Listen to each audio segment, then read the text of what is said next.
এবার জানাবো ফিনিশের সৌজন্যে কোরবানির হাটের খবর।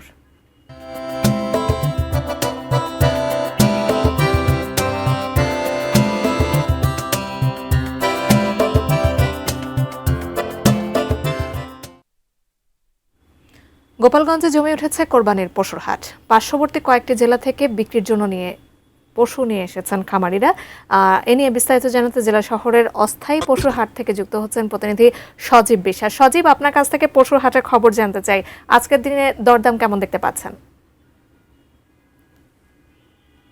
কিন্তু কোরবানির যে ঈদ মাঝখানে কিন্তু একটা দিন রয়েছে এবং এই অস্থায়ী যে কোরবানির পশুর হাট, সেই পশুর হাটে আমরা সকালে থেকে দেখেছি ক্রেতা বলেছি, তারা কিন্তু বলছেন যে আসলে এই পশুর হাটে সকাল থেকেই যে ক্রেতাদের একটি ভিড় সেটি লক্ষ্য করা যায়। তবে বিক্রেতারা বলছেন যে সকাল যেহেতু বেলা বাড়ছে, এখন ক্রেতাদের ভিড়টা একটু কম থাকবে এবং বিকাল বাড়া হাটে বেশি ভিড় করে তারা জানিয়েছেন। এবং যদি একটু দাম দরের কথা বলি, যে এইখানে বিভিন্ন সাইজের বা বিভিন্ন আকৃতির গরু রয়েছে, এখানে বেশি কিন্তু দেশি বা মাঝারি সেই সাইজের গরু বেশি রয়েছে। এবং আমরা একটা জিনিস বলছি বা শুনেছি যে যারা ক্রেতা রয়েছেন তারা আসলে দেশি এবং ছোট বা মাঝারি সাইজের গরু তারা বেশি পছন্দ করছেন।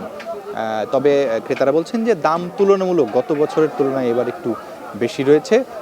তবে এই বিষয়ে বিক্রেতারা বলছেন যে গোখাদ্যের দাম যেহেতু এবার বেশি, এই জন্য কিন্তু গরুর দামটাও একটু বেশি তারা বলছেন। প্রত্যেকটি গরুতে প্রায় গতবারের তুলনায় 10 থেকে 20,000 টাকার মতো বেশি, এমনটি বলছেন কিন্তু ক্রেতারা।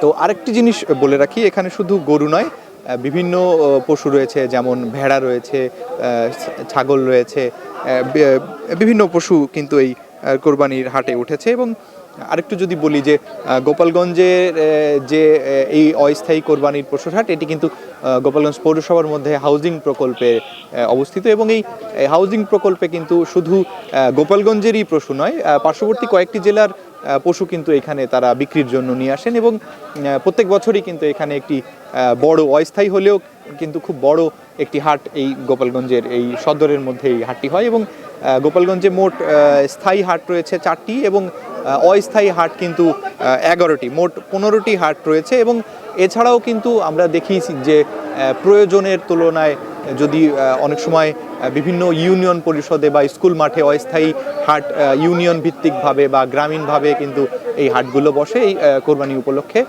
এবছর গোপালগঞ্জের যে পশুর চাহিদা রয়েছে, চাহিদার তুলনায়ও কিন্তু প্রায় 5 থেকে 5,500 গরু কিন্তু বেশি মজুদ রয়েছে গোপালগঞ্জে। তো সব কিছু মিলিয়ে আসলে শেষ সময়ের যে পশুর হাট, সেটি কিন্তু জমজমাট হয়ে উঠেছে বলতে গেলে, মানে বলা চলে। এবং বিক্রেতা বা ক্রেতাদের একটি যে ভিড়, সেটি কিন্তু আমরা দেখতে পাচ্ছি।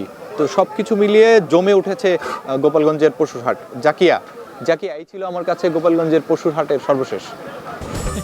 ফিনিশ আপনার ঘরবাড়ি ও আঙ্গিনা সকল কীট পতঙ্গ ধ্বংস করে।